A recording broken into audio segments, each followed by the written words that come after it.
Hello, thank you so much for being part of Joy Asonye Live, and I'm happy it's Friday. I hope you're enjoying your weekend as well. But as usual, we go into very serious topical issues that are trending globally and sometimes nationally here on the program to keep you informed. Today we'll be talking about the World Cleanup Day. Every year on the third Saturday of September, the world celebrates the cleanup of like it's often said, if everybody cleans up their houses, the whole country, the whole world will be clean. So this is a day that is set aside to do a cleanup and celebrate those who have put aside and started working on cleaning up the environment, not just the physical cleanup that you see, but having that cleanup that is sustained and ensuring that we do not hamper our planet with our waste. Today I'm bringing in the studio someone who has single-handedly been doing his bit to ensure the world is clean, one step at a time, starting from the FCT. He is Mr. Peter Bassey. He is the CEO and founder of P.I.B. Global Services. He's here with us today. He'll be talking about how Nigeria can be part of the World Cleanup Day and what you and I can do to ensure our streets are clean. We also understand what cleanup really means and how we can sustain this behavior. Bassey, it is very wonderful to have you join us. Thank you for having me. At this point, we just go for a short break to return to get in-depth into the conversation. The World Cleanup Day 2023. What can you and I do when it comes to cleaning up our environment?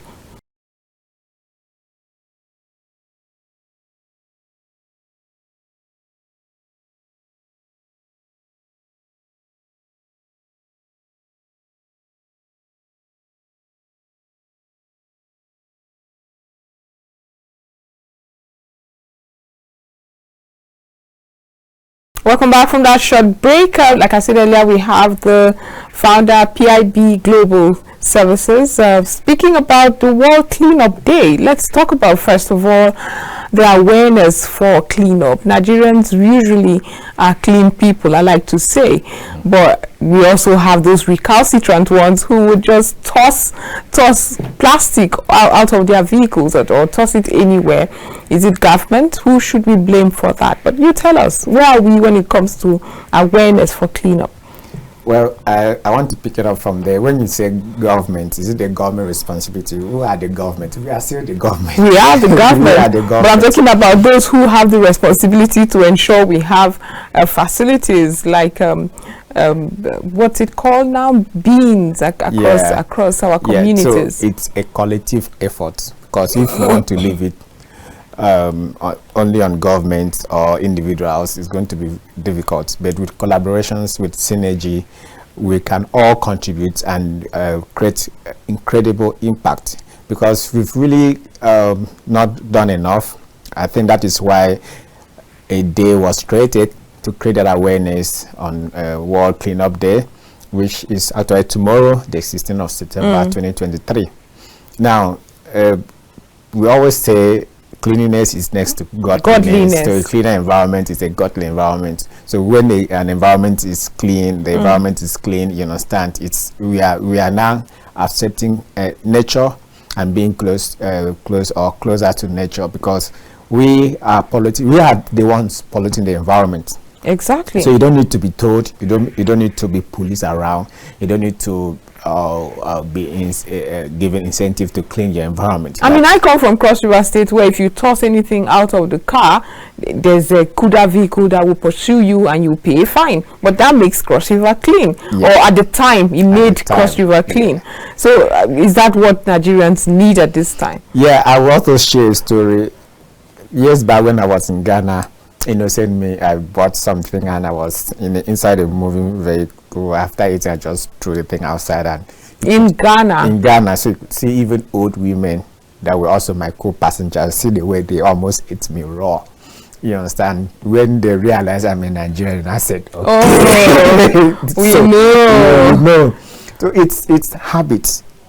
You grow up seeing these things, people doing it, and you grow up doing it innocently. And even when you go outside there, you do it and you embarrass yourself and your country. So we have to start from even our children. In other countries, when you buy, let's say you buy biscuit that is in a sachet, or you buy a banana that is in peels, you give it to a child. After consuming the contents, they know where to put this waste. We have the plastic waste, we have the solid waste, we have the plastic, and we have the organic waste, so they know where to put them in the respective bins. But here in Nigeria, we pack everything together. That makes cleaning the environment harder, because if you are cleaning the environment, a dirty environment, you have to segregate the waste, so you know where to keep the solid waste, you know where to keep the organic waste. So having this mentality of, okay, this is supposed to go here, this is supposed to go there, right from the source of generating this waste, you know where to place them.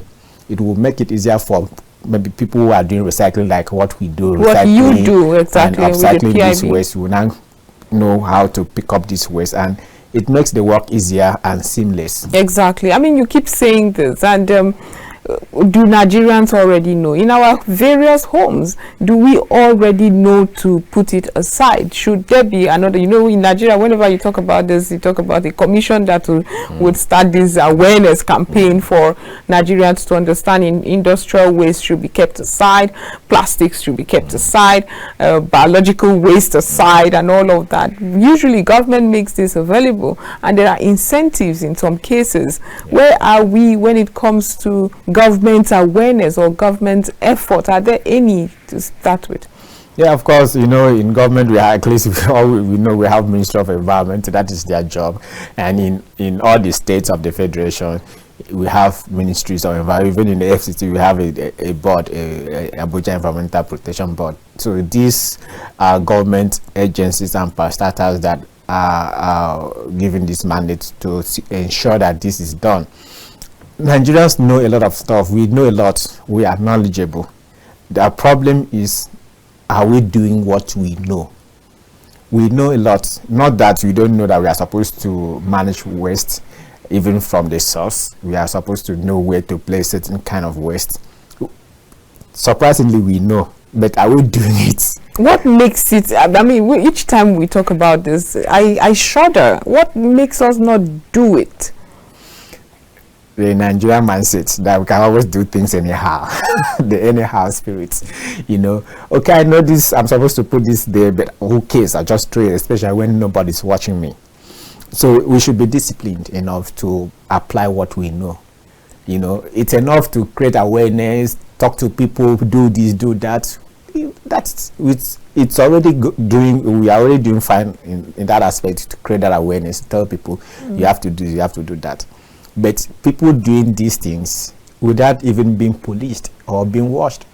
This is when the orientation really seeps in. For instance, let me even give credit to my secondary school, Queen of Apostles Seminary. We were trained in such a way that if you eat biscuits, you hold it. In fact, you put the packet of biscuit inside your pocket until you find a bin. You now drop it there. So we keep on carrying. Sometimes we carry it for days. That's because it's you. But I would like to ask now, Bassey, I mean, when you look around, we're in the FCT. Sometimes I have so much debris in my vehicle because I'm looking for the next bin to dispose it in. How sometimes we don't find.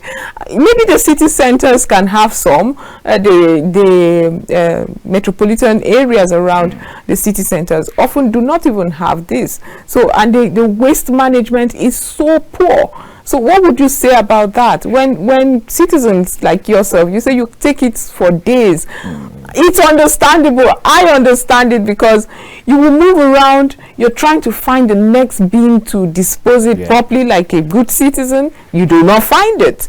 So it's one thing for the global community to give us World Cleanup Day. It's another thing for governments across Africa, Nigeria, to take it as a very important problem, waste management. Yeah, So the problem we have with people vandalizing public properties and stuff. Let's just presume government provide these things. If you go back there a day after, 2 days, 3 days after, a week later on, will you find these things there? People will just pack them, take them to their homes or sell them to make money. But then that is where we as individuals we come in. If you don't wait for government to provide waste bins for you, even in your compound, your estate, there should be these waste bins provided. And civil organizations can also decide to support and say, okay. It seems like it's only civil society organizations that have actually been championing it, if you ask me. Yeah, so government needs to put more effort, maybe putting policies there. I know they have a lot of environmental protection agencies, authorities to supervise and ensure that this waste management is actually being adhered to. But there's more to that. There's more to telling people you don't have to pollute the environment, and you have to create, maybe give people incentive for doing this stuff. You will not, if in advanced country they have these places where you can go put in a discarded a used plastic bottle and you get a cent for it. Yeah, with that in place, do you think that you'll be begging someone to go and put? No, we need money to eat, so we'll even be looking for a way to find these things. Exactly. So it's not only the ones that you've consumed, you look for others that have thrown out, you pack them and you go and make money with it. So that's why even look at our waterways and how it is clogged up because of this waste. Very often the plastic that you just mentioned. Yeah. So it's unfortunate that we are at this place at the moment. But I've also had conversations with civil society organizations and organizations in the waste management sector who say when they engage with government, it is difficult to get the permit and certification to also go into these places, because it's according to the constitution, it is in the right of the local government. You are also in that space. How has your experience been? Well, it's not different from what you've been told. It's really difficult trying to do good, and then it's frustrating. Let me use that word. You want to support, or for lack of better words, you want to help government to achieve something, and the same government is frustrating you. Who does that? You want to provide free waste bins across, and you need government permission. It's your own money, for God's sake. And you submit proposal from one table, you'll even be spending money. They'll tell you, okay, we need to inspect this place, we want to keep these waste bins, and you have to even pay them to come and inspect. And after inspection, you have to still do certain things, go up and down to get approval. No. So that's why it's really difficult, and I can understand why some of these civil societies are frustrated, and even us in the private sector, private enterprise, we are also frustrated because, man, it's time. Maybe we've set up time that, okay, from this time to this time you hope to achieve exactly. And you even take 3 times longer than what you were supposed to. For us in the private sector, we are not. We might be providing certain things, but we are there to make money. Perhaps we want to make money from this waste, so we want to reduce waste and at the same time make money from the waste. So we are investing money because after all, we need to pay salary, we need to even pay tax back to the same government. So it's very simple for our government to say, okay, of course we are not telling them they should not do their due diligence and stuff, but the time is always too long. And even some of the attitude of these government officials, they don't see themselves as even part of the society. They see themselves above the society. At the end of the day, they will still be the one to benefit from whatever you are trying to do. They are family members, and exactly, they are part of the community. You understand? So what is there? Okay, my name is Bassey, founder and CEO of P.I.B Global Services. My company wants to erect a public or a free, want to erect a place where people can put in their waste for free without being charged. Then they will tell you, okay, you need to write to this, you write. After writing, you need to follow up. You go and follow up. No, we need to come and inspect. You have to pay inspection fee. You have to pay us to put fuel in a vehicle to drive to inspect. After that, you still have to do this and do that. And at the end of the day, it's not done. maybe you had partnered with another organization to do this project, so that because you are the one pushing it, so the organization will be expecting that you push this thing further, and you are doing your best to push further. The other organization that is partnering with you might even think you are not serious. Exactly. I'm talking because I had this experience. There's a project that we were trying to do, and we had to get permission from one of these government agencies, and it took longer. And even the organization that partnered with me, they were like, "You are not doing your best." And at that time, I was not even in Abuja, but I had people, some of my staff, that I dedicated them to do this project, and they were doing their best, and I was following up. They had to go to this government office to check and follow up, but things were not moving fine. Even when I came in, I started doing my own part of making sure that the government approved this project. It did not work. We now had to, with the support of the organization that sponsored the project, we had to even move that project to another place, and we were able to succeed. It was then that the government agency in charge that now said, okay, it's now that we understand what you are talking about. But then, this is something that is really a problem. We have a lot of people that have good hearts to help government, assist government, support government to achieve certain things that normally government should not even take time to do it. But based on maybe political issues or whatever, government cannot meet up with certain things. People are there to support, and that is how it's supposed to be, because government cannot do everything. So, but then if people are coming out to support government to do what government is supposed to do, I don't see any reason why there should be any bottleneck, government working in silos. You can imagine intergovernment agencies fighting among themselves when they were supposed to collaborate. We've seen that in several sectors. So you as a private citizen, a private sector, you are coming to do something for government, and perhaps maybe that thing that you are coming to do, it has to be, you have to pass through intergovernment agencies. But then that interactions with these intergovernment agencies will now become a problem, because this government agency will say, no, that's my jurisdiction, it's my mandate. So they will be dragging, and as they are dragging you to, that is, they say, went to elephant fight, the grass that suffer. So you are not the grass that was suffer. At the end of the day, you don't even become a grass again. So if you don't really have passion or you are not strong, you say, no, I don't want that. That's why a lot of people have given up in doing so many things, even using their own money and time. They just want to have that goodwill. Okay, I'm doing good. But there were companies. I mean, growing up, there used to be companies, but that especially those within the plastic and polythene, who would say, if you can get packs of this product, if you can get this many packs of this product, we would give you something back and all of that. I looking at such initiatives, applauded it at the time, because I knew, okay, this is trying to mop up this certain plastic, this certain fizzy drink off the street, just for recycling, reusing, while also reducing environmental degradations. I don't know if you still see such initiatives, and what are the companies doing, those who know that our drinks are in plastics, our products are in plastics, how can we mop them back to reuse or recycle or whatever? Yeah, you know, there's what we call the producer's responsibilities, the consumer's responsibilities. I guess that's what I'm trying to say. The producer's responsibility at this point. Yeah, so they are also doing their best. Now, are they doing their best? They are, and they should do better. But you know, what they are working on now is coming together. So let's say all the producers of, let's say, bottling, plastic bottling, whatever, coming together. So they have an organization. So with that organization, that alliance, they are able to do more.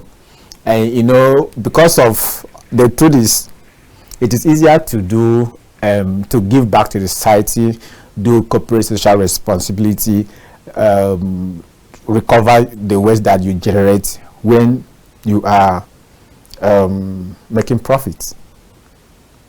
Aren't they making profit? Oh, well, we know what is going on in Nigeria. What is going on? You know how, because I know that for one, soda drinks do not go out of fashion, do they?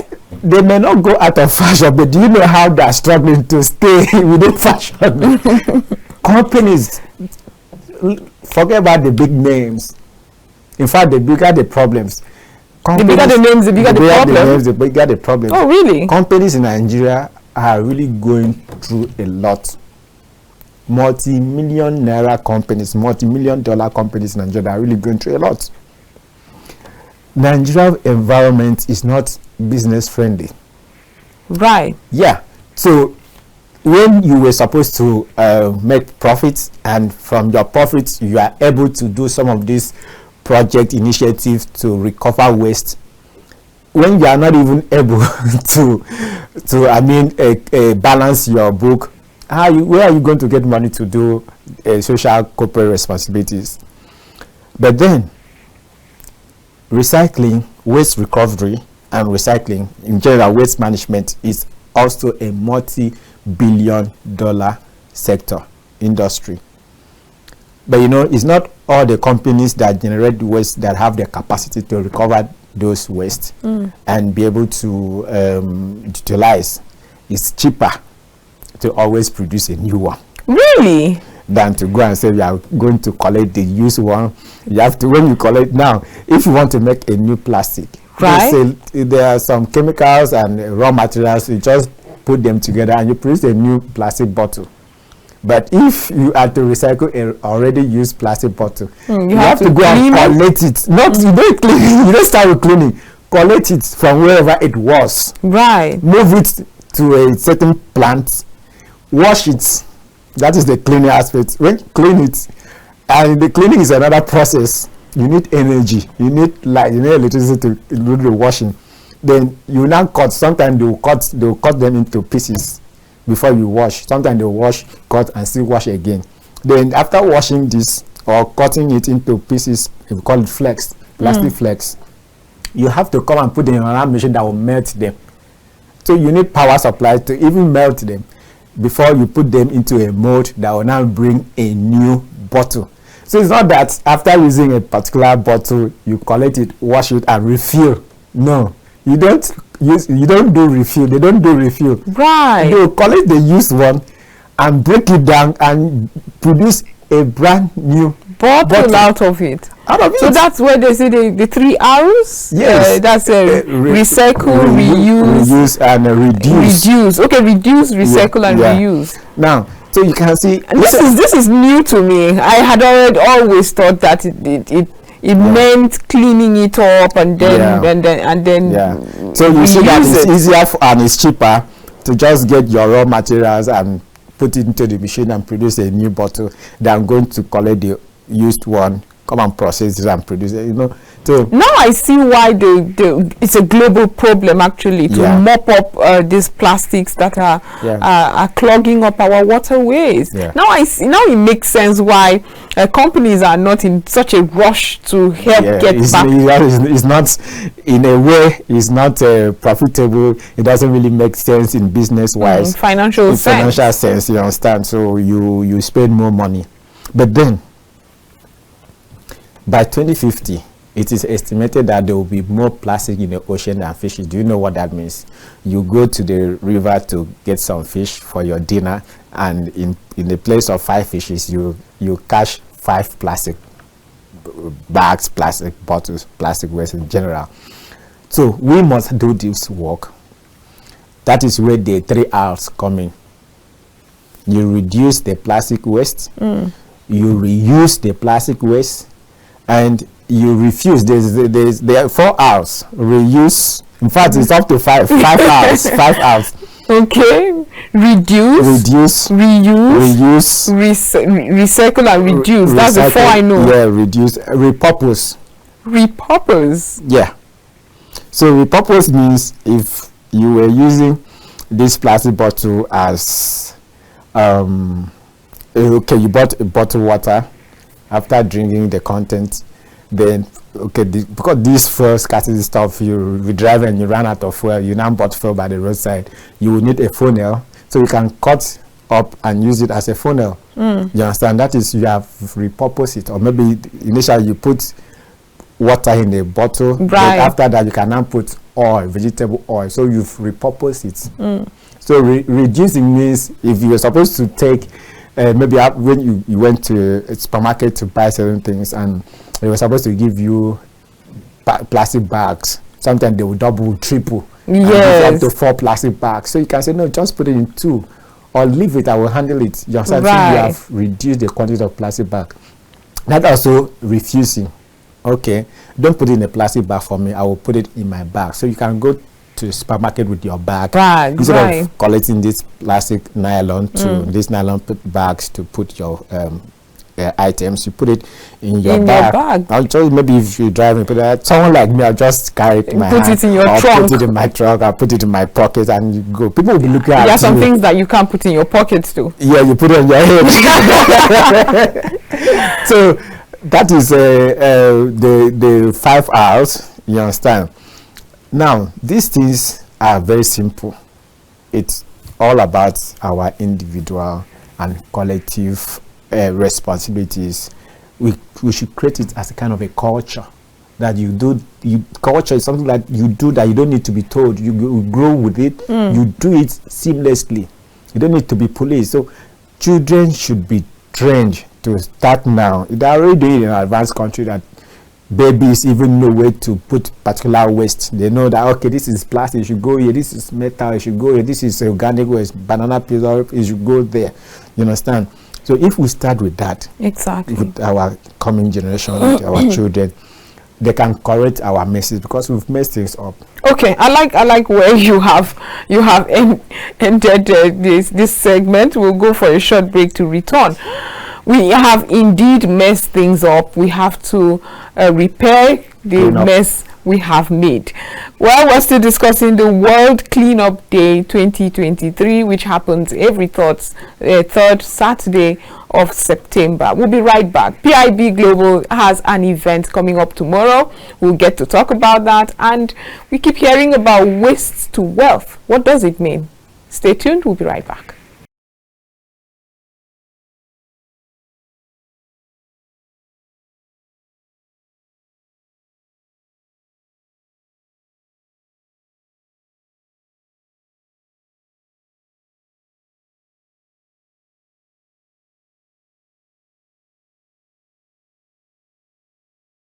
Welcome back. World Cleanup Day 2023, and we have the P.I.B. Global Services CEO Peter Bassey right here with us. We've been discussing so much about how Nigeria can be cleaner, but they're taking the conversation now to talk about what event the P.I.B. is having, and indeed waste management. We talk about waste to wealth. Is that concept just foreign, or we can replicate it in Nigeria here? Is it even viable? That's the questions I would expect Peter Bassey to respond to. Waste to wealth, is it just a foreign concept that is not one that can be indigenous here? No, it's something that we can, and we are already localizing. So waste to wealth means you take waste and you turn them into money. Yeah, you can pay yourself from it, you can buy food to eat from it, you can pay salary from it, you can buy cars while also keeping the environment clean. Wow. Yeah. So okay, I want to make money, so you start by telling me how I can get into waste to wealth and make money out of it. And they are teeming Nigerian youths. I mean, when you hear that dire statistics of over 40% youth unemployment in Nigeria, you shudder. But there are opportunities like this. So is it that our hands are too clean to get into filthy dirt, or what's keeping us from making this money? Okay, to join, for example, let's start with the World Cleanup Day that's coming up tomorrow. For us at P.I.B. Global Services, we are having this event at 3 locations in Nigeria. We are having in Abuja at Jabi Lake, because for over a year now, P.I.B. Global Services have been cleaning up Jabi Lake using our own funds. We got government approval to clean up the lake using our own funds. So what we do, we go into the lake, the Jabi Lake in Abuja here. We remove the water hyacinth, the plastic waste, the other kinds of waste. We bring them up to the land and we turn them into different products that we can sell and get back our money. In Lagos, where we started the company, we are also doing the same thing at the Badore Ferry Terminal in Badore, Ajah, Lagos State, where we will clean a certain canal that is filled with plastic and water hyacinth. We'll take them to the Badore Ferry Terminal, where we have our operational base that the Lagos Waterways Authority permitted us to use. So we take this waste, turn into several things that has market value. Okay. In Uyo, we are cleaning up a very significant simultaneously place. Yeah, in Uyo, we are cleaning up a very significant place. It's called Ibom Plaza. If you go to Uyo, and of course, everybody knows Ibom Plaza. You are not in Uyo, so we are cleaning up that place too. So we already have our volunteers, our team members, our staff, our partners, and our stakeholders, government agencies in these 3 locations that are supporting and endorsing this event. So that is just what one organization, one company, P.I.B Global Services, is doing. We also have other well-meaning companies, organizations, government agencies, and a group of people who also have their own events planned for tomorrow.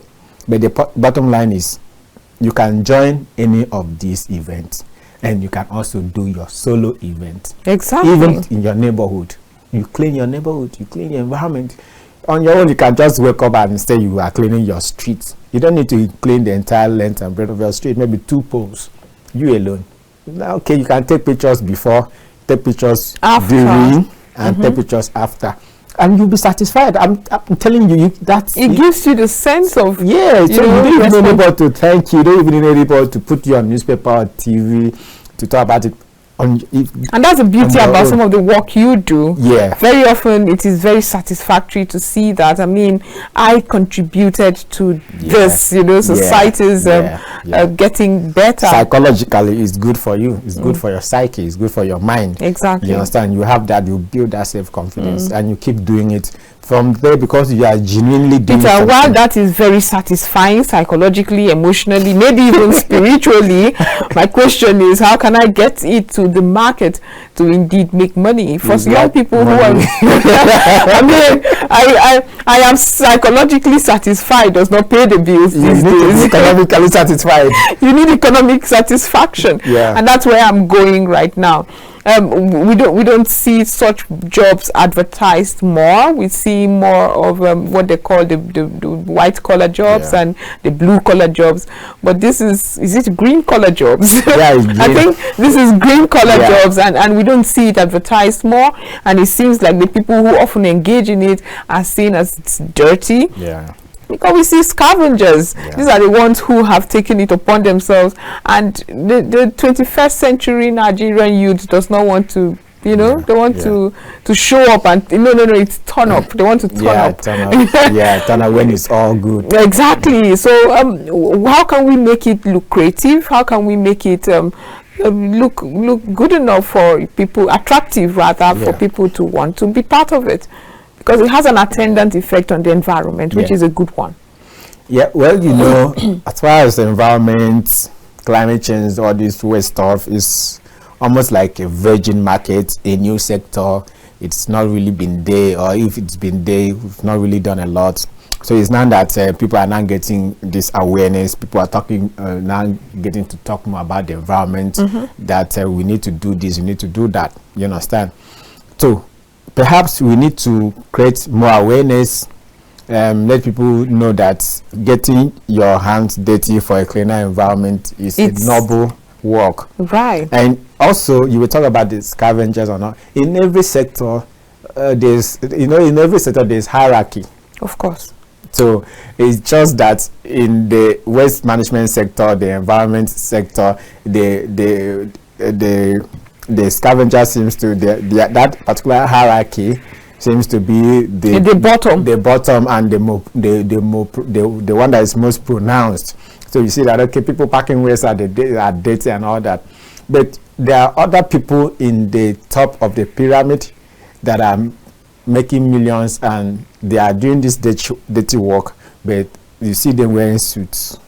You know what I mean? So you could be an executive of a company doing recycling doesn't mean you will get yourself dirty. Exception someone like me. I am a CEO and I am a founder and CEO of my company, but I join my workers, my laborers to do work.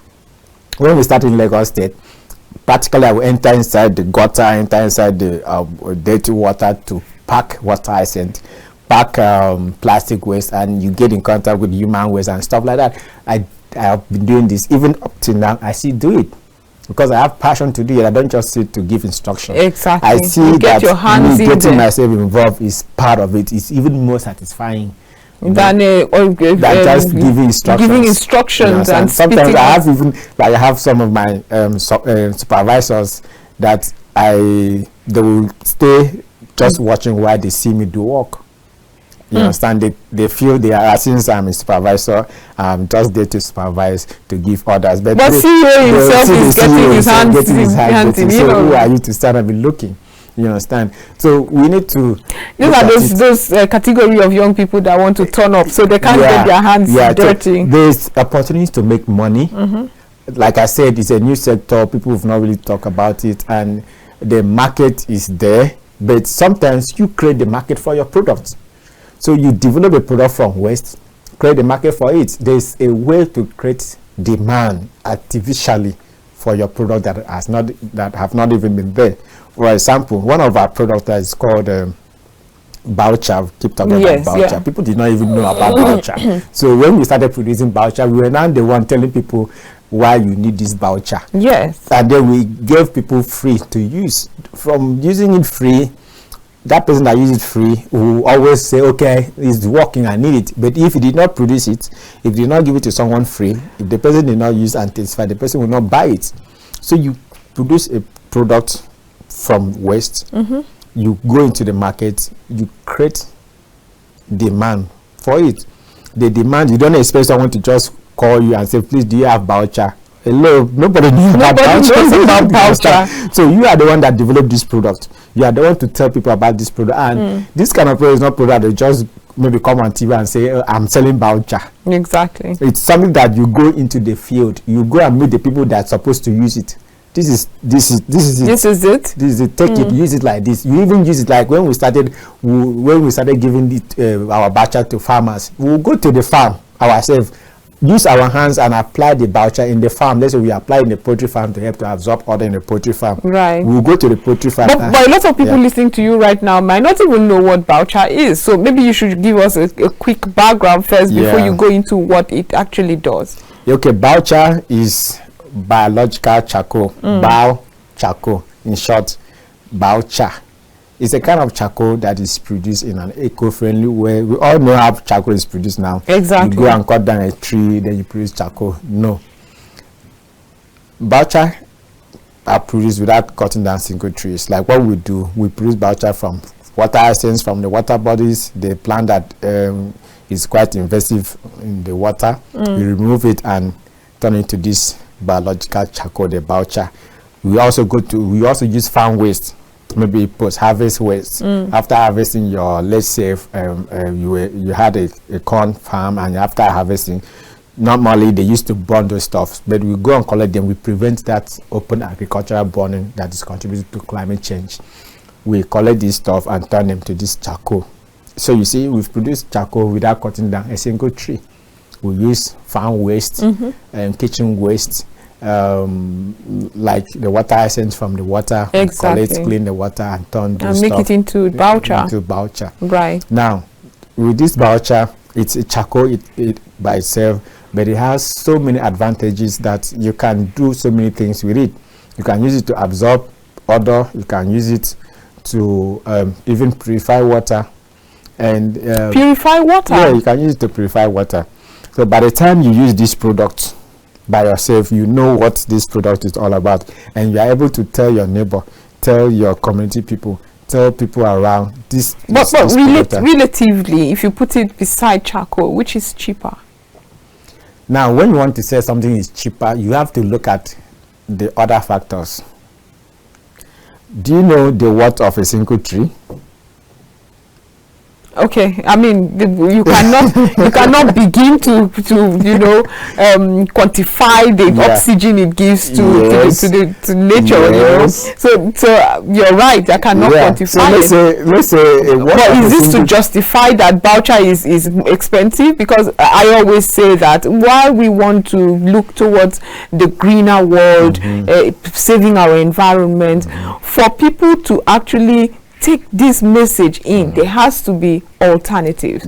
I'm all for alternatives for people. So I ask again, without guilt